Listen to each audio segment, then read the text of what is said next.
Kenapa kau ganggu mak aku? Siapa nama kau? Kenapa kau kat sini? Nama aku Rohana. Aku mati sebab beranak.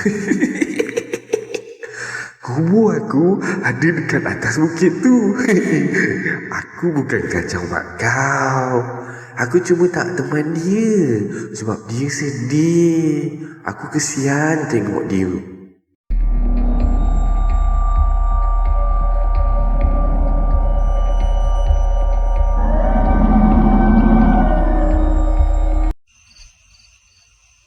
Assalamualaikum warahmatullahi wabarakatuh dan salam sejahtera kepada anda semua. Selamat datang ke channel Kisah Seram Malaysia. Jadinya diharapkan anda semua pada hari ini sihat-sihat belaka lah hendaknya ya. Okey, disclaimer sikit Semua kisah-kisah yang saya akan ceritakan kat sini anggaplah sebagai satu hiburan sahaja. Jadinya jangan terlampau taksub ataupun terikut-ikut dengan kisah-kisah yang KSM akan sampaikan pada hari ini. Baiklah, sebelum kita bermula, mari kita sama-sama berdoa kepada Allah Subhanahu Wa Taala. Rabbighfirli warhamni wajburni warfa'ni warzuqni wahdini wa'afini wa'fu anni. Rabbighfirli wali walidayya warhamhuma kama rabbayani shaghira. Ya Allah, ampunilah dosa kami dan dosa kedua orang tua kami. Kasihanilah keduanya sebagaimana mereka mengasihi kami sewaktu kami masih kecil. Amin, amin, ya rabbal alamin. Jadinya, tanpa membuang masa lagi, kali ini KSM nak bawakan kisah kubur. Marilah kita terus ke video yang pertama dengan lafaz Bismillahirrahmanirrahim. Mari kita mulakan.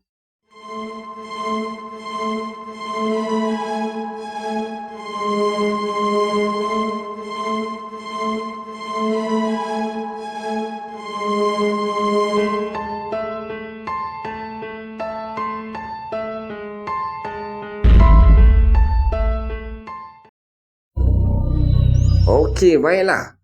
Kan, macam yang KSM katakan tadi, kita nak cerita berkenaan dengan gangguan hantu kubur kan. Cerita berkenaan dengan daripada kubur. Jadi, marilah kita terus dengan kisah yang pertama. Assalamualaikum. Waalaikumsalam warahmatullahi. Okey, nama saya Ina, kata dia nak ceritakan pasal kejadian seram dekat rumah saya. Okey, saya explain sikit pasal rumah saya ni. Okey, rumah saya ni berdekatan dengan kubur, kata dia. Dan hutan depan, kiri, kanan dan belakang. Kalau nak keluar, nak pergi kedai ke, nak pergi masjid ke, memang kena lalu depan kubur dulu. Anyway, saya nak cerita 4 kisah kat sini. Okey. So, kisah yang pertama dia kata macam ni. Okey, masa tu saya umur dalam 10 tahun dan abang saya ni umur dalam 12 tahun macam tu. So, masa tu lebih kurang dalam pukul 9 malam lah kisah ni terjadi. Okey, nak dijadikan cerita, malam tu ubat nyamuk tak ada. So, kenalah pergi beli. Sebab rumah saya ni dikelilingi oleh hutan. Banyaklah nyamuk kan. Kalau tak ada, orang kata ubat nyamuk tu masalah betul tu kan. So, saya dengan abang pun pergilah dengan basikal and kenalah lalu dekat depan kubur-kubur tu. And masa lalu dengan abang saya ni, tiba-tiba saya dengar suara perempuan menangis dekat kubur tu. Dan saya pun tengoklah dekat kubur tu. Bila pandang-pandang, tak ada sesiapa pula kat situ kan. Dan yang peliknya, hanya saya je yang dengar bunyi tu tau. Sebab abang saya kata dia langsung tak dengar apa-apa. Dan balik rumah malam tu juga, saya terus demam. Jadi ini adalah kisah yang pertama gangguan dia. Okey, mari saya ceritakan untuk kisah yang kedua pula, kata dia. Okey, kejadian ni baru je terjadi beberapa minggu yang lepas, kata dia. Masa tu baru pukul 10 dan saya ni jenis yang tidur awal biasanya. Dan sebelum saya tidur, biasalah sebab saya ni memang peminat kisah-kisah seram ni, saya akan baca dulu ataupun nonton YouTube dulu untuk baca, untuk dengar tentang kisah-kisah seram ni. Tapi malam tu entah kenapalah, saya rasa macam tak sedap hati je tau. Rasa takut, rasa cemas. Jadi saya pun offkan handphone saya. Dan saya pun bacalah surah-surah dan mengucap dalam hati sebab rasa lain macam sangat. Jadinya saya pun tidurlah. Okey, saya tidur ni dekat ruang tamu tau masa tu. Sebab dalam bilik ni panas. Tiba-tiba saya nampak sesuatu tau. Badan dia hitam legam. Datang tindih saya sampai saya ni tak boleh nak bernafas tau. Jadi saya lawan tapi tak berdaya sebab benda tu berat sangat-sangat. Saya bacalah surah apa yang terlafaz.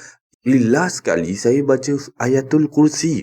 Dan sambil saya lawan tu, akhirnya saya jerit, Allahu Akbar. Dan akhirnya terlepaslah. Dan masa tu jugalah saya tersedar daripada tidur. Tercungap-cungap saya dibuatnya. Dan saya tengok jam dah pukul 12.40 pagi. And adik saya ni ada je dekat tepi saya. Cuma dia tidur jauh sikit lah daripada saya. Dan selang beberapa minit macam tu lah, tiba-tiba bunyi motor abang saya ni. Menandakan yang abang saya ni dah balik dah. Maksudnya abang saya tadi pergi keluar kan. Ni baru abang saya balik. Dan bila abang saya dah balik ni, of course lah, sebab dia nak tidur nanti, dia akan tutup suis lampu and dia pun akan tidur kat ruang tamu. Sama dengan saya jugalah, sebab bilik ni memang tak cukup. Dan kami ramai-ramai tidur dekat ruang tamu ni. Jadi, bila dah tutup apa semua, abang saya dah siap-siap, dia nak tidur, dia tutuplah lampu tu. Tinggallah saya seorang-seorang ni yang daripada tadi memang tak boleh tidur tau. Terkebil-kebil biji mata ni.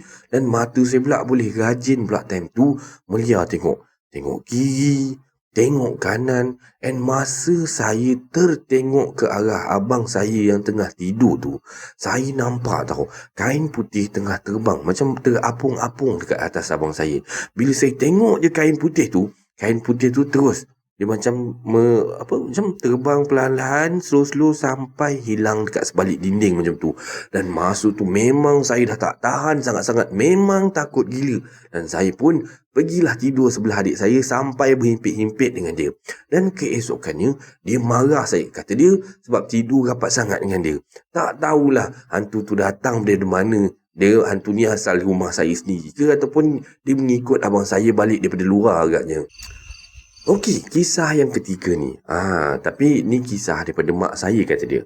Masa tu mak saya ni baru je berkahwin tau. Dan kampung abah saya ni, kalau setiap hari Rabu akan diadakan pasar malam. Biasalah kan orang perempuan. Itu je lah satu-satunya orang kata nak pergi shopping ke nak pergi jalan-jalan, nak cuci-cuci mata time tu. Jadinya mak saya bila dah ada ni pasar malam ni, dia rasa teruja sangat-sangat lah. Sebab pasar malam tu adalah menjual macam-macam benda kan yang orang perempuan suka. Jadinya tengah mak saya ni kusyuk berjalan-jalan dekat dalam pasar malam tu lah tengah belik-belik baju lah, bejek barang-barang itu ini. Tak sedar waktu tu dah lewat pula dah pukul 10 malam. Terpaksalah nak balik sebab pasar malam pun dah nak tutup waktu tu. And mak saya pun balik lah. Dan bila balik ni terpaksa memang kena lalu tau dekat kubur. And masa lalu dekat kubur tu tak adalah gangguan misteri ke apa. Tapi bila sampai di lorong yang perlu mak saya rentas ni untuk nak sampai ke rumah, yang di kiri kanan dia penuh dengan hutan tebal tau. Dan bila masa mak saya jalan nak balik tu, tiba-tiba suara orang macam ketawa ke macam mengikik macam tu lah kedengaran dalam hutan sebelah kiri macam tu. Dan bunyi suara tu seperti mengekori dia.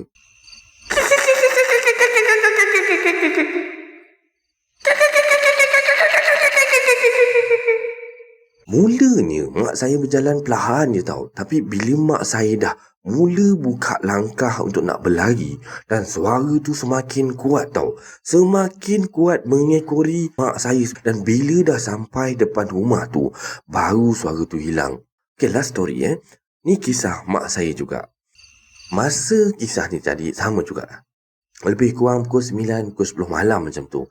Dan ubat nyamuk tak ada lagi. Memang kami sekeluarga ni memang sangat-sangat bergantung pada ubat nyamuk. Sebab rumah ni dikelilingi dengan pokok-pokok, hutan-hutan kan. Jadinya ubat nyamuk tu adalah satu benda yang wajib ada. Jadinya bila time malam tu nenek bising-bising lah. Kata dia ubat nyamuk dah habis kan. Jadinya nenek pun suruhlah anak-anaknya yang lelaki ni untuk pergi beli ubat nyamuk. Tapi masalahnya diorang ni pemalas kan. Jadinya mak saya dengan cik su saya ni offerkan diri lah. Kita nak pergi beli ubat nyamuk ni lah dengan berjalan kaki. And masa nak turun rumah tu lah, mak saya ni adalah ajak sekali nenek untuk pergi sama-sama. Tapi nenek kata dia malas. Kata dia sakit kaki. Biasalah orang tua kan. So pergilah dua orang gadis kecil ni berjalan kaki untuk nak beli ubat nyamuk.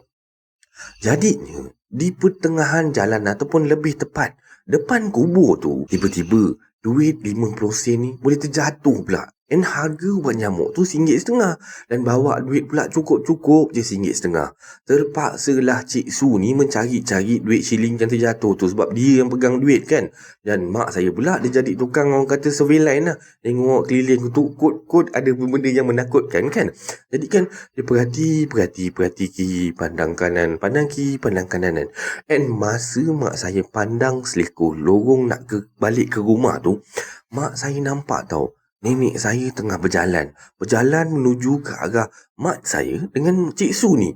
Dan masa tu mak saya nampak mula-mula nenek ni pakai baju t-shirt dengan kain sarung tau. Jadi nenek pun jalan, makin lama makin laju tau. Dan mak saya pun cakap lah, tu nenek tu datang. Kata malas nak ikut sebab kaki sakit lah apa. Bila mak saya pandang lagi sekali pada nenek tu, dalam sekelip mata aja, nenek tu dah bertukar tau. Daripada awal tadi dia nampak nenek ni pakai t-shirt dengan kain sarung kan. Tiba-tiba pakaian nenek ni bertukar.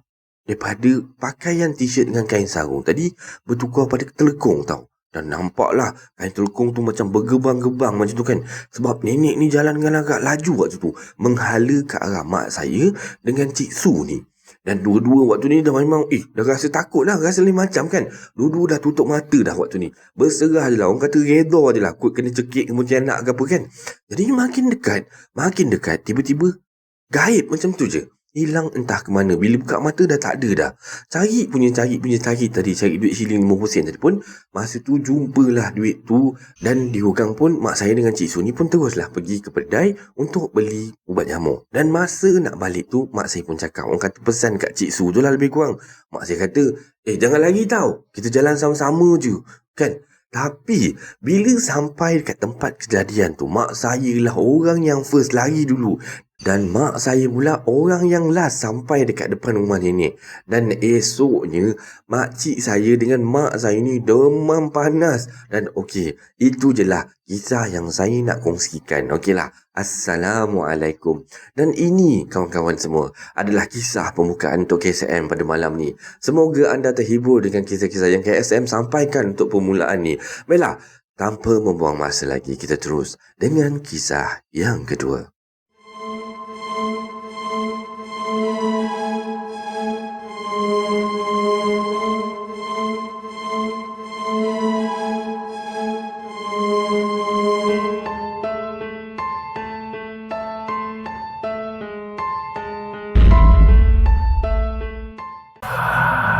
Okay guys, untuk kisah yang kedua tajuk dia jangan lupa ziarah kubur saya.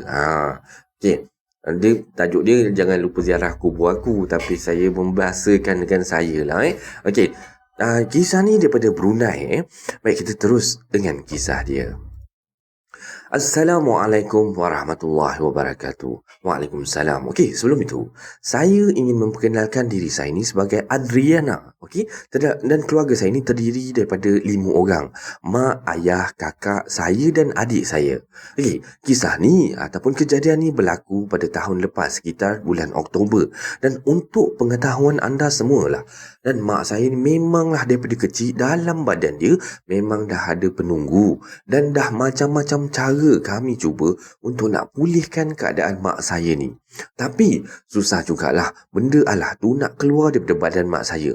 Dan sejak daripada itu, mak saya ni dah jadi macam orang yang pemarah je. Dan dah tak boleh nak dengar bacaan-bacaan ayat-ayat suci Al-Quran.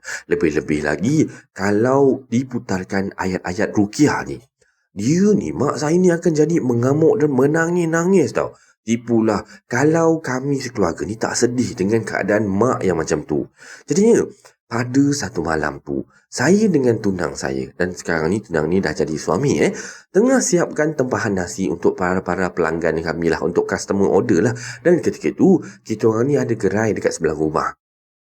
Dan waktu tu masih awal lagi, dalam sekitar pukul 9 malam lah macam tu. Tiba-tiba kakak saya lari pecut keluar daripada rumah ni dan panggil nama saya sambil menangis-nangis. Jadi saya pun tanyalah, kenapa ni macam tu kan. Dia kata, mak dirasuk. Kata kakak saya dalam nada yang macam tercungak-cungak macam tu kan. Dan saya punyalah terkejut dan tertanya-tanya, kenapa pula lah dirasuk? Sebab kita orang ni memang tahu bila benda tu nak masuk dalam. Korang tahu tak kenapa? Okey, sebab mak dengan ayah saya gaduh lah ketika tu. Kan mak ni memang tak boleh sedih kalau gaduh dengan ayah, dan ayah pula time tu tak ada dekat rumah tau, sebab mengajuk dengan mak lah agaknya sebab dia orang bergaduh kan. Jadi korang boleh bayangkan tak macam mananya cuaknya kita orang masa tu, sebab kita orang ni tak reti, tak tahu nak buat macam mana nak selamatkan, nak tolong mak waktu tu. Jadinya waktu ni saya pun berlari lah. Berlari, lari-lari naik atas untuk tengok keadaan mak waktu tu. Dan saya sampai terpaksa tinggalkan tunang saya waktu tu dekat gerai tu seorang-seorang untuk siapkan tempahan-tempahan tu.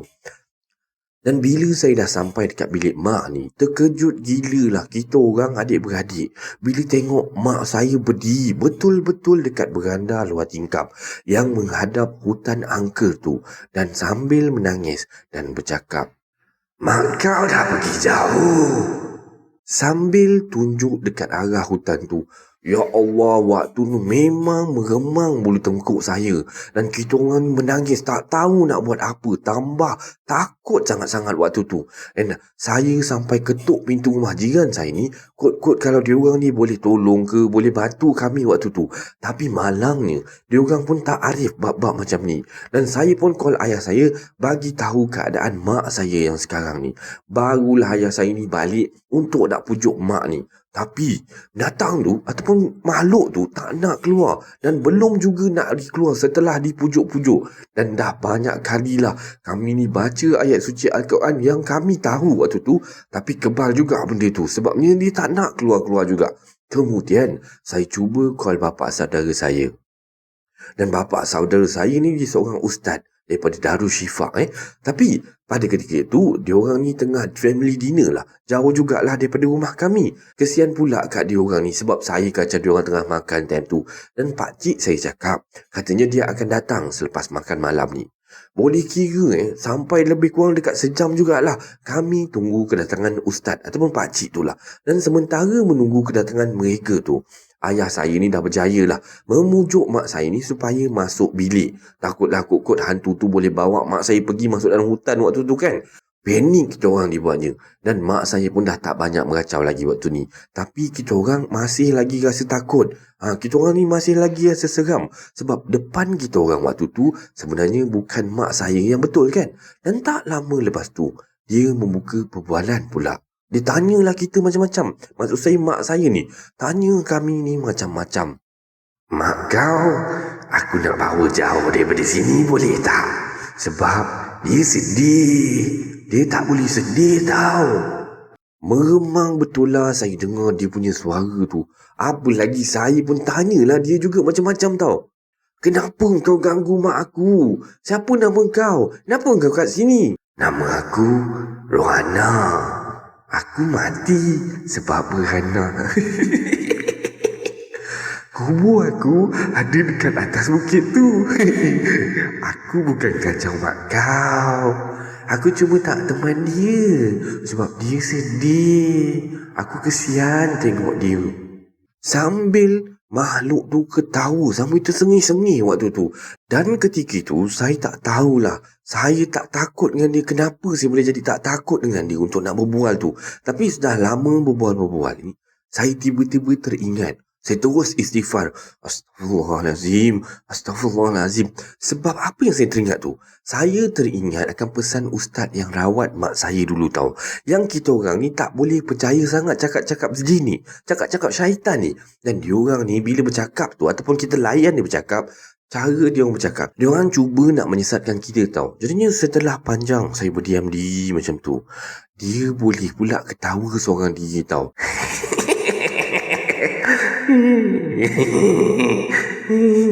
"Kenapa kau diam?" Sambil mata dia terjegil tau. Tengok kita orang adik-beradik 3 orang ni. Dan ketawa sambil main-main rambut. Pusing kan macam tu. Sambil dia tunjukkan dekat saya. "Aku suka rambut macam rambut kau ni. Kau nak ikut aku balik tak?" Tipulah kalau saya kata waktu tu saya ni tak cuak tau. Kalau dia tunjuk rambut dia, rupa dia sebenar dia, memang saya dah lari pecut keluar daripada rumah waktu tu. Dan ketika tu memang saya nak keluar pun sebabnya nak pergi lawat tunang saya yang tengah buat kerja waktu tu dekat bawah kan. Dekat gerai sin ayah dengan kakak saya waktu tu dah balik, dah nak tolong tengok-tengokkan mak. Jadinya Lepas 10 minit macam itulah, bapa saudara saya pun sampai. Okey. Jadi saya pun bawa lah bapa saudara ni pergi jumpa untuk tengok-tengokkan mak ni. Dan sudah sampai tu masuk dalam bilik tu, mak saya ni ataupun apa yang berada dalam mak saya ni jadi takut tau. Menangis dia bila tengok pakcik saya ni sampai. Dia menjerit-jerit ketakutan dan pakcik saya tu pun bacalah surah-surah. Dan ketika itu jugalah atap bilik mak saya ni ada dengar bunyi seperti kelapa gugur tau. Kedebong!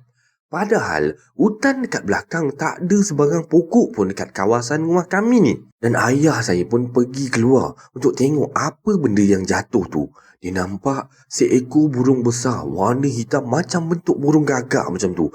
Dan burung tu berpusing-pusing dekat atas bumbung sekeliling bilik mak saya. Dan mak saya ataupun makhluk yang berada dalam badan mak saya tu pun cakap tau. Korang dah buat burung aku marah. Masya Allah, burung tu dia punya rupanya. Dan setelah beberapa minit, pakcik saya ni cuba untuk mulihkan keadaan mak saya waktu tu. Dan hantu tu pun keluar daripada tubuh mak saya sambil berpesan dekat kita orang, kata dia. Korang jangan lupa ziarah kubur aku dekat atas bukit tu tau. Bila dah pulih seluruh badan mak saya ni jadi sejuk je tau. Sehingga terketar-ketar tubuh mak saya ni. Dan kita orang pun bagilah minyak panas apa semua sapu-sapukan dekat tubuh mak ni. Dan Alhamdulillah mak saya pun dah okey dah. Dah pulih dah waktu tu. Tapi tak pulih lah sepenuhnya. Sebab bila-bila je binatang tu ataupun benda Allah tu boleh masuk ke dalam badan mak saya merasuk kembali. Dan keesokan harinya, kami sekeluarga pun pergilah ke tempat kubur roh rohana tu. Dan kami tak jumpa pun nama dia sebenarnya. Sebab dekat batu-batu nisan sana semuanya dah usang dah tak terurus. Batu-batu nisan dekat atas tu pun semuanya dah terhakis dah habis. Tak boleh nak baca langsung. Sebab kubur je memang nampak macam kubur tinggalan lama punya. Dan dah tak ada tanda-tanda pun orang datang berziarah dekat situ. Tapi waktu tu kami teruskan juga niat kami untuk membacakan Yasin untuk dia. Walaupun rasa takut tu sebenarnya ada, tapi Alhamdulillah tak ada apa-apa pun yang berlaku. Dan ini adalah kisah seram Malaysia yang kedua pada malam ni. Macam mana anda rasa dengan kisah-kisah yang KSM sampaikan daripada nombor 1 dengan nombor 2 ni? Semoga anda masih lagi terhibur dan stay tune dengan kisah yang KSM sampaikan. Baiklah, kita terus dengan kisah yang ketiga.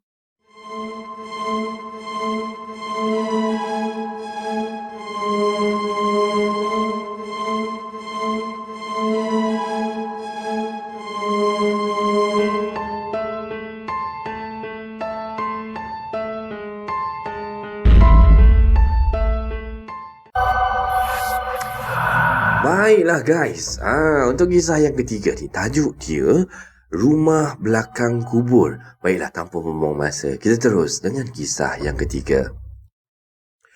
Assalamualaikum warahmatullahi wabarakatuh. Waalaikumsalam warahmatullahi. Okey, cerita yang diceritakan oleh mak saya ni. Okey, dan mak saya ni dulu ada satu jenazah yang mati kemalangan tau. Ni mengikut cerita mak saya lah. Masa nak kebumikan tu, kain kafan yang berwarna putih tu jadi merah dengan darah tau. Sebab darah ni tak berhenti-henti keluar daripada mayat arwah tu. Dan emak saya cakap sebab mangsa tu mati kemalangan. Jadi darah tu tak berhenti-henti mengalir. Dan lepas daripada si mati ni dikebumikan, datanglah waris mangsa ni untuk minta ditumpangkan. Katanya nak tumpang untuk basuh tangan bekas darah-darah daripada si mati ni tadi dekat bilik air rumah nenek saya. Lepas tanya pada nenek saya pun izinkanlah. Yelah kan, takkanlah tak bagi kan orang dah minta tolong. Dan pada malam tu, mak saya cakap tau, dia dengan makcik saya ni nak pergi dapur. Yelah, nak pergi dapur nak buang air kecil kan.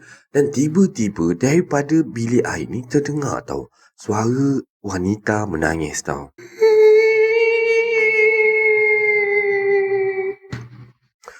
Jadi ni emak saya ni dengan berani pergi buka pintu bilik air tu. Dan emak saya dengan makcik saya waktu tu nampak tau. Nampak pocong dengan kainnya penuh dengan darah tau. Berdiri dekat air paip sambil menangis macam tu. Dan apa lagi waktu tu, tak cukup tanah lah lari mak saya dengan makcik saya ni terus masuk dalam bilik. terus masuk tidur. Dan esoknya, bila emak dengan makcik saya ni cerita dengan nenek lah, nenek pergilah cek dekat paip orang tu guna tu. Rupa-rupanya darah tu ada lagi melekat-lekat dekat situ. Dan air yang mengalir di belakang rumah pun masih merah lagi. Sebabnya paip yang orang tu guna sebenarnya paip untuk nenek saya ni siram pokok bunga. Jadi saluran dia ni pergi keluar rumah tau. Maklumlah rumah kampung kan. Jadinya nenek saya pun cepat-cepatlah cuci kesan-kesan darah tu apa semua. Takutlah perkara-perkara yang buruk ni akan berulang kembali terjadi lagi. Jadinya lepas dah cuci kesan darah tu, tak ada dah kelibat pocong berdarah tu lagi. Dan kisah kedua ni pula diceritakan oleh makcik saya. Dan kisah dia macam ni lah. Masa kita orang adik-beradik ni tengah makan malam waktu tu, tiba-tiba lampu terpadam tau. Dan masa tu semua adik-beradik mak saya ni semua lari bertimbaran lah. Sebab ni tiba-tiba black out kan. Terkejut semua takut. Yelah takut kan sebab dapur rumah nenek saya ni buka tingkap dapur je terus nampak kubur kat belakang tu. Jadi tinggallah makcik saya ni seorang dekat dapur waktu tu. Dan makcik saya pun ambil lilin dan terus pasang lilin tu yang ada dekat dapur dan sambung makan buat macam biasa je makcik saya. Jadinya tengahnya makcik saya ni duk syok-syok orang kata makan tu. Tiba-tiba tingkap dapur ni terbuka tau.